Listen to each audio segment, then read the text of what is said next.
नमस्कार दोस्तों, स्वागत है आप सभी का। और पटवारी का जो एग्ज़ाम 4 शिफ्ट में हुआ था, उसमें कुछ क्वेश्चंस के ऊपर रिट लगाई गई थी फाइनल आंसर की के बाद, यानी कि 25 जनवरी को फाइनल रिजल्ट आया था उसके बाद। तो थर्ड और फोर्थ शिफ्ट में जिन जिन क्वेश्चन पे रिट लगी थी, उसके ऊपर बोर्ड ने अपना जो ऑफिशियल रिप्लाई है वो दे दिया था, मतलब सबका ही दे दिया था। इनके ऊपर हमने वीडियो बना दी थी। अब हम बात करते हैं कि फर्स्ट शिफ्ट के अंदर जितने सवाल थे, उनके ऊपर रीट लगाई गई थी क्वेश्चंस के ऊपर। तो उसमें बोर्ड ने अपना क्या रिस्पॉन्स दिया है, क्या वो क्वेश्चन को चेंज करना चाह रहा है या नहीं चाह रहा है स्टूडेंट के अकॉर्डिंग। जैसे बच्चों ने अपने, अभी देख लेते हैं हम कौन कौन से सवाल थे और बोर्ड का क्या रिस्पॉन्स रहा है।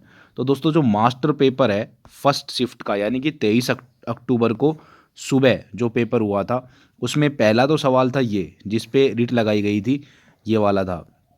ये रीजनिंग का सवाल है दोस्तों, और इसमें ये इस तरीके से दिया हुआ था कि रिलेशन टाइप का था। ये जैसे म्यूजिक गिटार से कनेक्टेड है, तो इसका आंसर क्या आना चाहिए। तो बोर्ड ने जो इसका आंसर दिया था ना, पहले पहले तो उन्होंने दे दिया ये शब्द और वर्ड प्रोसेसर, यानी कि इसमें वर्क और, ये गलत है यार, है ना। ये पेपर में वर्ल्ड ही है, ठीक है। ये इन्होंने पता नहीं, हाँ यार इतनी बड़ी कैसे मिस्टेक कर, ये वर्ल्ड ही है। तो वर्ल्ड वर्ल्ड प्रोसेसर में इसका काम होता है। तो बच्चों का कहना यही था कि साहब आपने पहले डी दिया था, डी रखो। इन्होंने अब ए कर दिया, ठीक है। अब ये वाटर और टैंक से रिलेटेड कर दिया इसको। तो या तो इसको डिलीट किया जाए, उनका कहना था, या फिर जो पहले रखा था वही रखा जाए, ठीक है। पर इन्होंने क्या किया, पहले डी दिया था पहले आंसर की में, अब ए कर दिया। तो अब इसको ये सही मानना है इसमें। अब ये जो था मटेरियल प्लेस्ड बाय पेटिशनर, ठीक है, इन्होंने ये बुक जो थी वो एज ए प्रूफ प्रेजेंट की थी। ये एक्सपर्ट भी है, तो उनका कहना क्या है कि वो ये यार नॉर्मल की म्यूजिक गिटार से कनेक्टेड है, तो जो पानी है वो टैंक से कनेक्टेड होगा। तो रीजनिंग का सवाल है वैसे भी, तो ऐसे तो यार ये वर्ल्ड भी वर्ल्ड प्रोसेस से कनेक्टेड ही है।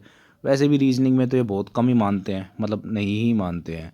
तो वो शायद वही रखेंगे, चेंज करने का मूड इसमें नहीं है।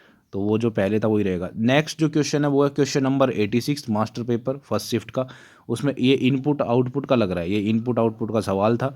और इसमें बोर्ड ने पहले क्या किया था, पहले आंसर दिया था डी, ठीक है। पहले बताया था कि जो इसकी लास्ट स्टेप पूछी थी, है ना, अंतिम चरण पूछा था, तो और उसके बाद सी कर दिया। यानी उसके बाद इन्होंने कहा कि इसमें 5 ही स्टेप होंगी। तो बच्चों ने फिर इस पे रिट लगाई। तो इसमें जो बोर्ड का सिंपल सा कहना है वो ये है कि इसके अंदर 5 स्टेप होंगी, ठीक है। इसमें क्या रीजन है, मतलब ये बता दिया कि objection raise by candidate the opinion that fifth step would be last step for this input which is option C, therefore option was change from D to C. ठीक है, मतलब 5 होगी, बस ये कहा है उन्होंने। कोई ऐसा कुछ नहीं कि जिससे तुम्हें कुछ समझ में आए। तो रीजनिंग में तो यही होता है यार, रीजनिंग में तो जो बोल दिया वो बोल दिया, मोस्टली तो यही होता है। उसके बाद ये एक Excel workbook fill in the blank का संकलन है, इसमें रिट लगाई गई थी। जो पहले इन्होंने क्या किया था, सी आप ऑप्शन दिया था इसमें। ये यार पहले भी शायद क्वेश्चन आया किसी शिफ्ट में, रिपीट लग रहा मेरे को। उसके बाद ये इसका बी कर दिया इन्होंने, बोल्ड वालों ने वर्कशीट कर दिया। और यही पूरा जो लिख के दिया था कि इसमें वर्कशीट ही आंसर होगा, इस तरीके से कि जो माइक्रोसॉफ्ट एक्सेल होता है ना, वो होता है कलेक्शन ऑफ वर्कशीट, इसलिए हमने वर्कशीट को सही मान लिया। अगर चार्ट बनाना है तो अलग से ड्रॉ करना पड़ेगा, इसलिए वो नहीं आएगा। इसलिए इन्होंने क्या किया कि इसका जो फाइनल आंसर है वो बी मान लिया।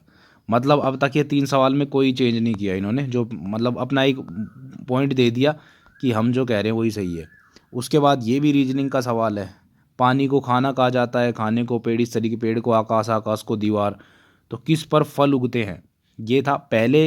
इनका आंसर था इनमें से कोई नहीं, डी होगा ये, मतलब बोल्ड का। उसके बाद इन्होंने खाना कर दिया, ठीक है, जो आंसर था बी कर दिया। तो इसके ऊपर तो इन्होंने कह दिया कि जो पेटिशनर थे उन्होंने कुछ ऐसा प्रेजेंट ही नहीं किया प्रूफ।